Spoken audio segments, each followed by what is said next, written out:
En 2010, Lacey Buchanan et son mari Charles étaient un jeune couple plein d'espoir et de rêves, vivant dans le Tennessee, aux États-Unis. Leur bonheur a explosé lorsqu'ils ont appris qu'ils allèrent devenir parents pour la première fois. Lass, alors âgée de 23 ans, se réjouissait de l'idée d'avoir un bébé et de construire une famille avec l'homme qu'elle aimait.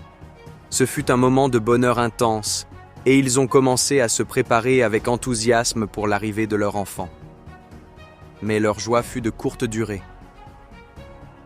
Lors de l'échographie de la 18e semaine, les médecins ont repéré quelque chose d'anormal. Les résultats montraient que quelque chose n'allait pas avec le développement du visage du bébé. Les premières inquiétudes médicales ont été exprimées à voix basse, mais elles se sont transformées en une série de rendez-vous, d'examens et de discussions angoissantes. Le diagnostic n'était pas clair au départ. Ce que les médecins savaient, c'était que le bébé présentait plusieurs malformations du visage. Les images échographiques n'étaient pas précises, et les professionnels de santé avaient du mal à déterminer exactement ce que cela signifiait pour la santé et la survie du bébé. Lacey se souvient encore du moment où les médecins lui ont décrit ce qu'ils voyaient, de manière détournée, en expliquant qu'il y avait des anomalies au niveau du visage. Ils ont commencé à parler de pronostics, à évoquer des scénarios très sombres, à parler de qualité de vie. Certains professionnels lui ont laissé entendre que poursuivre la grossesse pourrait être trop difficile, qu'il vaudrait peut-être mieux envisager d'autres options. Mais pour Lacey, la question ne se posait pas. L'avortement n'a jamais été une option. Elle aimait déjà cet enfant, qu'importe les défis qu'il allait soulever. Sa foi chrétienne et son amour de mère lui donnaient une force inébranlable. Elle savait que cet enfant, quel que soit son état, méritait la vie. À mesure que la grossesse avançait, les médecins restaient préoccupés. Ils n'étaient même pas certains que le bébé survivrait à l'accouchement. Ils craignaient que ces malformations affectent sa capacité à respirer, à se nourrir, à vivre. En raison des risques, les médecins ont recommandé une césarienne pour maximiser les chances de survie du bébé à la naissance. Ainsi, en février 2011, Christian Buchanan est né par césarienne. Le bloc opératoire était rempli de tension. Lacey n'oubliera jamais ce moment où son fils est né. Elle était allongée, impatiente de voir enfin son bébé, de le tenir dans ses bras, d'entendre son premier cri. Mais quand Christian est né, les infirmiers ne lui ont pas immédiatement montré son visage. Ils ont détourné la tête du bébé. Ils l'ont emmené rapidement, presque en urgence. Personne ne disait rien. Lacey a senti une panique monter en elle. Pourquoi ne lui montrait-on pas son enfant? Pourquoi ce silence? Pourquoi ce comportement? Son cœur battait à tout rompre. Elle voulait voir son fils. Elle voulait le tenir. Elle voulait simplement savoir. Finalement, les médecins ont expliqué que Christian était né avec une malformation congénitale très rare, appelée fente faciale. Cette anomalie extrêmement rare provoque une séparation sévère des tissus du visage, affectant les lèvres, le nez, les yeux et parfois le palais et d'autres structures. Dans le cas de Christian, la fente était bilatérale et très étendue. Il n'avait pas de yeux formés, une condition appelée anophtalmie congénitale, ce qui le rendait totalement aveugle à la naissance. Mais contre toute attente, Christian respirait. Il vivait. Il avait survécu à la naissance. Ce fut un miracle pour ses parents. Les médecins étaient stupéfaits. À partir de ce moment, une autre bataille a commencé. Christian avait besoin de soins médicaux intensifs. Il a été hospitalisé dans une unité néonatale. Il ne pouvait pas s'alimenter normalement. On a dû lui poser une sonde pour le nourrir. Il a subi plusieurs opérations chirurgicales très tôt dans sa vie, notamment pour reconstruire certaines parties de son visage, pour l'aider à respirer, à manger, à vivre. Lacey et Charles passaient leur journée à l'hôpital. Ils dormaient peu. Ils vivaient avec l'angoisse constante des complications. Mais au milieu de la douleur, il y avait l'amour. Christian était un petit garçon affectueux, résilient. Malgré les tubes, les opérations, les incertitudes, il souriait. Il réagissait au son de la voix de sa mère. Il aimait être bercé. Il reconnaissait les gens à leur voix, à leur toucher. Après les premiers mois éprouvants passés à l'hôpital, Christian a finalement pu rentrer chez lui avec ses parents. Il avait un appareil d'alimentation gastrique pour l'aider à se nourrir, car sa bouche n'était pas suffisamment formée pour manger normalement. Lacey, qui avait déjà abandonné son travail pour s'occuper de lui à plein temps, a très vite compris que son quotidien serait rythmé par les rendez-vous médicaux, les séances de thérapie, les hospitalisations et les opérations chirurgicales.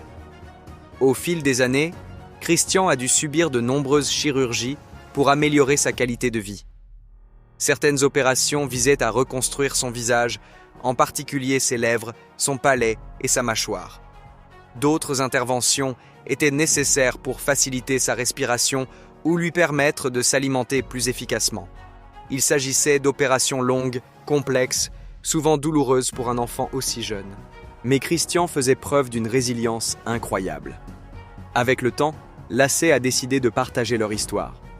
Elle a posté une vidéo très simple sur YouTube dans laquelle elle racontait leur parcours. Elle y apparaissait avec des cartes expliquant comment son fils avait été rejeté par certains, moqué par d'autres, jugé par ceux qui ne comprenaient pas. Cette vidéo est devenue virale. La vidéo montrait les blessures, les difficultés, mais surtout l'amour inconditionnel d'une mère pour son enfant. Elle a touché des millions de personnes dans le monde entier. Lacey a continué à raconter leur histoire dans des interviews, des blogs, des conférences. Elle a expliqué qu'au début, elle avait peur de sortir avec Christian. Elle craignait les regards, les commentaires cruels.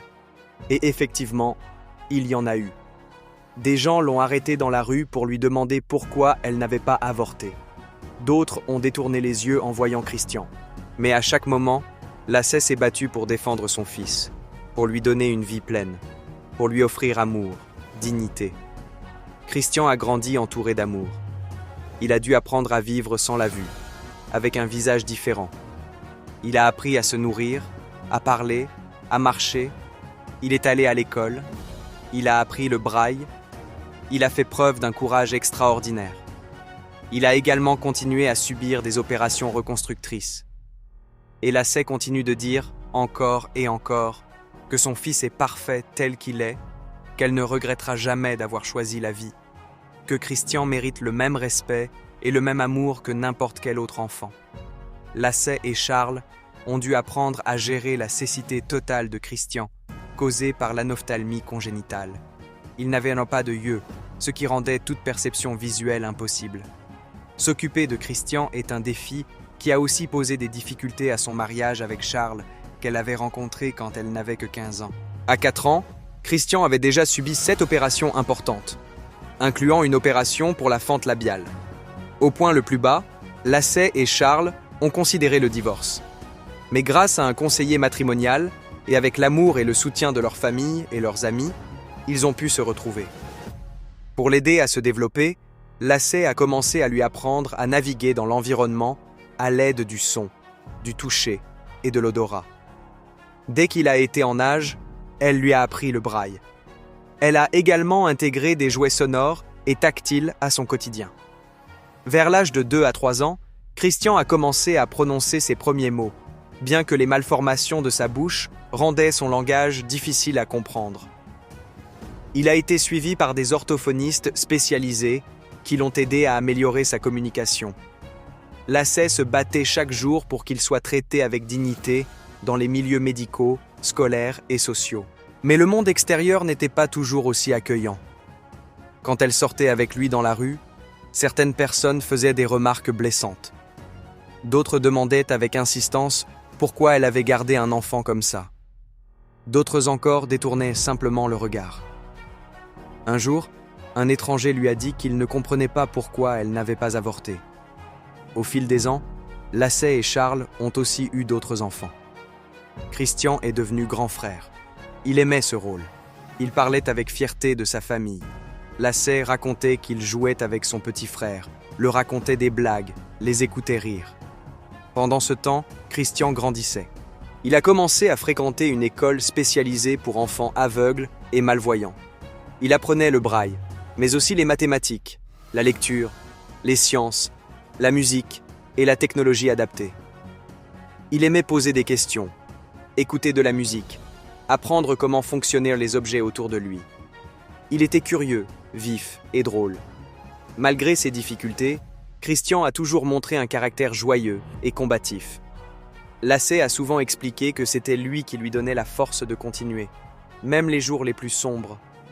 Elle l'a décrit comme un garçon au cœur tendre, très affectueux, qui aimait les câlins, les histoires et les moments en famille. Entre 2015 et 2020, Christian a subi plusieurs autres interventions chirurgicales, dont certaines ont nécessité des greffes de tissus ou des reconstructions osseuses. Il a été hospitalisé de nombreuses fois. Mais à chaque fois, il se relevait. Plus fort, plus souriant. Il aimait la vie, les jeux, les histoires. Il avait aussi appris à utiliser la technologie pour lire des livres audio, utiliser des applications vocales et même jouer à certains jeux accessibles aux aveugles. En 2023, Christian a fêté ses 12 ans. C'était un moment fort pour toute la famille. On ne savait pas s'il survivrait à la naissance. On ne savait pas s'il pourrait respirer, manger, marcher. Et le voilà, 12 ans plus tard, vivant pleinement, entouré d'amour. Ce fut une célébration d'émotion. En 2025, Christian a maintenant 14 ans. Il continue d'aller à l'école, d'apprendre avec enthousiasme, de s'adapter à son environnement avec une incroyable maturité. Il joue du piano, il aime la musique, les jeux de mots et les histoires fantastiques. Il aime raconter ce qu'il ressent, poser des questions profondes, et il continue à surprendre ses professeurs et thérapeutes par son intelligence émotionnelle.